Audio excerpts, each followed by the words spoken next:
ഇപ്പോൾ നമ്മോടൊപ്പം മലയാളത്തിൻ്റെ പ്രിയപ്പെട്ട എഴുത്തുകാരൻ മുകുന്ദേട്ടൻ ചേരുകയാണ്. എം ടിയുമായി വലിയ ആത്മബന്ധമുള്ള അദ്ദേഹത്തിന് വളരെ പ്രധാനപ്പെട്ട സുഹൃത്തു കൂടിയാണ് മുകുന്ദേട്ടൻ. എം ടിക്ക് അന്ത്യാഞ്ജലി അർപ്പിച്ചുകൊണ്ടാണ് ഇപ്പോൾ ഇങ്ങോട്ടേക്ക് വരുന്നത്. മുകുന്ദേട്ടൻ, അങ്ങനെ ഒരു മലയാളത്തിൻ്റെ ഏറ്റവും പ്രിയങ്കരനായ എം ടി ഇവിടെ പറഞ്ഞിരിക്കുന്നു. എങ്ങനെയാണ് അദ്ദേഹവുമായുള്ള ഓർമ്മകൾ ഓർത്തെടുക്കുന്നത്, അനുഭവങ്ങളൊക്കെ? അല്ല, എം ടിയെ ഞാനിപ്പോൾ അവസാനമായൊരു നോക്ക് കണ്ടു. അത് സഹിക്കാൻ ബുദ്ധിമുട്ടായിരുന്നു, സഹിക്കാൻ കഴിയാത്തൊരു അനുഭവമാണ്. കാരണം എം ടി ഇപ്പോൾ കുറച്ച് ദിവസമായിട്ട് അസുഖമായി കിടക്കുകയാണ്. പക്ഷേ ഈ മരണത്തോട് പൊരുതി ജയിക്കാനുള്ളൊരു കഴിവുണ്ട് എം ടിക്ക്. മരണത്തെ പലതവണ പരാജയപ്പെടുത്തിയാണ്. അപ്പോൾ എന്തുകൊണ്ടോ എനിക്ക് തോന്നി ഈ പ്രാവശ്യവും എം ടി മരണത്തെ തോൽപ്പിക്കുമെന്ന്. പക്ഷെ അത് സംഭവിച്ചില്ല.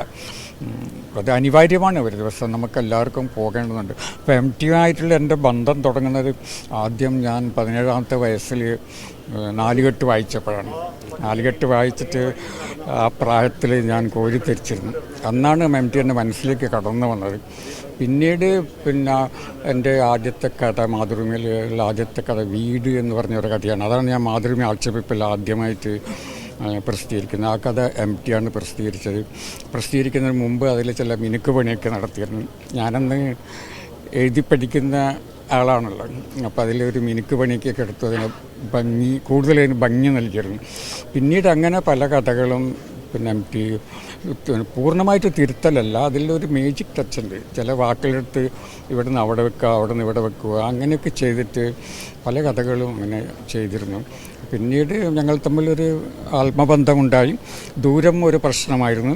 ഞാൻ ഡൽഹിയിലും എം ടി കോഴിക്കോട്ടുമായിരുന്നു. പക്ഷേ എം ടി ഇടയ്ക്കിടയ്ക്ക് കോഴിക്കോട്ട് നിന്ന് ഡൽഹിയിൽ വരുമായിരുന്നു. അപ്പോൾ എന്തെങ്കിലും ഉണ്ടാവും, മീറ്റിങ്ങുകളൊക്കെ, അപ്പോഴൊക്കെ കാണും. അതാണ് ഒരു അനുഭവം ഞാൻ ഓർക്കുന്നത്. വളരെ മുമ്പ് ഞാൻ എല്ലായിടത്തും പറയാറുള്ളതാണ്. അപ്പോൾ എം ടി വന്നു എന്നറിഞ്ഞിട്ട് ഞാൻ വിളിച്ചു കേട്ടോ. ഞാൻ വിളിച്ചിട്ട് പറഞ്ഞ് ഞാൻ വരട്ടെ. വരൂ എന്ന് പറഞ്ഞു. ഞാൻ പറഞ്ഞു എവിടെയാണ് വരേണ്ടത്? ആഷ ഹോട്ടലിൽ. ഞാൻ ഞെട്ടിപ്പോയി. കാരണം അക്കാലത്ത് ആഷ ഹോട്ടൽ എന്ന് പറഞ്ഞാൽ അവിടുത്തെ ഭയങ്കരം കേട്ടോ സൂപ്പർ ലക്ഷറി ഹോട്ടലാണ്. ഈ വിദേശ രാജ്യങ്ങളിലെ പ്രധാനമന്ത്രിമാർ പോലും വന്ന് അവിടെയാണ് താമസിക്കുക. അപ്പോൾ അങ്ങനെയുള്ളൊരു ഹോട്ടലിൽ എം ടി താമസിക്കുന്നപ്പോൾ അത്ഭുതപ്പെട്ടു. ഇപ്പോൾ അതേസമയത്ത് തന്നെ അത് എൻ്റെ കാഴ്ചപ്പാട്, എഴുത്തുകാരെക്കുറിച്ചുള്ള കാഴ്ചപ്പാട് തന്നെ മാറ്റിയിരുന്നു. അതായത് ഒരു എഴുത്തുകാരന് ഇങ്ങനെയുള്ളൊരു സ്ഥലത്ത് താമസിക്കാൻ കഴിയുമെന്നുള്ളത് കേട്ടോ. എഴുത്തുകാരൻ ചെറിയ ആളല്ല എന്നുള്ള ആ ഒരു ആത്മവിശ്വാസം, ആ ഒരു അനുഭവം എനിക്ക് നൽകിയിട്ടുണ്ട്. അങ്ങനെ എനിക്ക് കൂടുതൽ ആന്തരികമായിട്ട് കരുത്ത് നൽകിയ ഒരു എഴുത്തുകാരനാണ്. മറ്റ് നമ്മുടെ ഒരുപാട് എഴുത്തുകാരൻ ഡൽഹിയിലുണ്ടായിരുന്നു, അടുത്ത സുഹൃത്തുക്കളായിരുന്നു.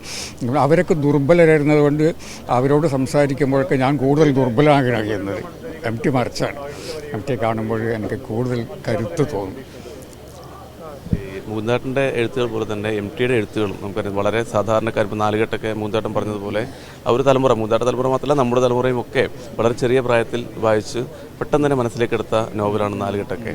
അതുപോലെ അതേസമയത്ത് തന്നെ ഈ ലളിതമായ ഭാഷ ഉപയോഗിക്കുമ്പോൾ തന്നെ വളരെ ഈ ബുദ്ധിജീവികൾക്കൊക്കെ മനസ്സിലാവുന്ന തരത്തിലുള്ള റൈറ്റപ്പുകളും എം ടിയുടെ ഭാഗത്ത്. അങ്ങനെ രണ്ട് വിഭാഗത്തെയും ഒരുപോലെ അത് തന്നെയാണ് എം ടിയുടെ.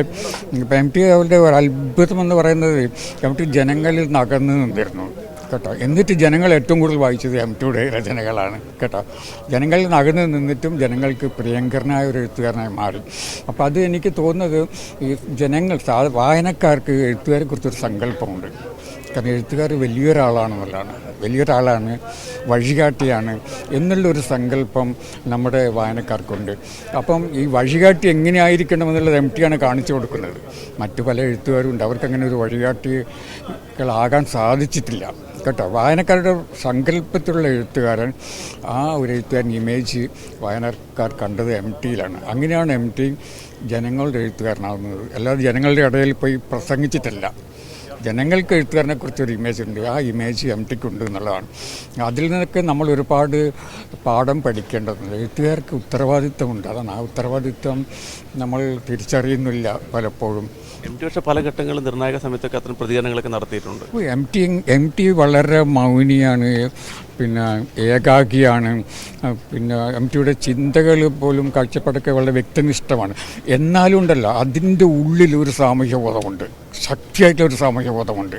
അപ്പം നമ്മൾ അയാളെ എം ടി കണ്ടു കഴിഞ്ഞാൽ നമ്മൾ വിചാരിക്കും എം ടി വളരെയധികം അവനവനെക്കുറിച്ച് ചിന്തിക്കുന്ന ഒരാളാണ്. പക്ഷെ അങ്ങനെയല്ല. നിർമ്മാല്യം എന്നുള്ള സിനിമ അതിനൊരു ഉദാഹരണമല്ലേ അതിൻ്റെ അവസാനത്തെ രംഗം. അപ്പം അങ്ങനെ പിന്നെ ഏകാക്കിയാണ് മൗനിയാണെന്ന് പറയുമ്പോഴും പിന്നെ ശക്തിയായിട്ടുള്ളൊരു സാമൂഹ്യ ബോധം എം ടിക്ക് ഉണ്ടായിരുന്നു. ഇതൊക്കെയാണ് എം ടിയെ മലയാളി മനസ്സിലേക്ക് വാതിൽ തുറന്നിട്ട് അങ്ങനെയാണ് എം ടി നമ്മുടെയൊക്കെ മനസ്സിലേക്ക് കടന്നു വന്നത്. എം ടി ഇല്ലാത്ത ഒരു മലയാള സാഹിത്യം, ഇന്ത്യൻ സാഹിത്യം എങ്ങനെയായിരിക്കും? അത് കുറച്ചു കാലം പിന്നെ നമുക്ക് വിഷമമായിരിക്കും അത് ഉൾക്കൊള്ളാൻ. പിന്നീട് നമുക്കറിയാം പിന്നെ അങ്ങനെ പലരും വലിയ വലിയ എഴുത്തുകാർ പോയിട്ടുണ്ട്. കുമാരനാശാൻ പോയിട്ടില്ലേ? അതുപോലെ പിന്നെ നമ്മൾ മറ്റൊരാളെ കണ്ടെത്തും. അത് ഒരു നിയോഗമാണ് നമ്മുടെ. ആരും എന്നും നമ്മുടെ കൂടെ ഉണ്ടാവില്ല. അപ്പം നമ്മളും എന്നുണ്ടാവില്ല കേട്ടോ, നമ്മളിന്നുണ്ടാവില്ല. ഇപ്പം എനിക്ക് ശേഷം വരുന്ന തലമുറ 2-3 തലമുറക്ക് അപ്പുറമുള്ള എഴുത്തുകാർക്ക് എം ടി ആയിരിക്കില്ല മാതൃക, മറ്റാരെങ്കിലും ആയിരിക്കും. പക്ഷേ ചില എഴുത്തുകാർ എക്കാലത്തും നമുക്ക് മാതൃകയായിരിക്കും. എം ടി അങ്ങനെയുള്ള ഒരാളാണ്. കാലം ഒരുപാട് കടന്നു പോയാലും പിന്നെ എന്തൊക്കെ മാറ്റങ്ങളുണ്ടായാലും വേറെ എന്തൊക്കെ എഴുത്തുകാർ വന്നാലും എം ടി അവിടെ തന്നെ ഉണ്ടാവും. എം ടിയുടെ ദേഹം മാത്രമേ പോയിട്ടുള്ളൂ, ബാക്കിയെല്ലാം ഇവിടെ ഉണ്ട്. അപ്പോൾ എം ടിയുമായുള്ള ദീപ്തമായ സ്മരണകളാണ് ഇപ്പോൾ മുകുന്ദേട്ടൻ പങ്കുവച്ചിരിക്കുന്നത്.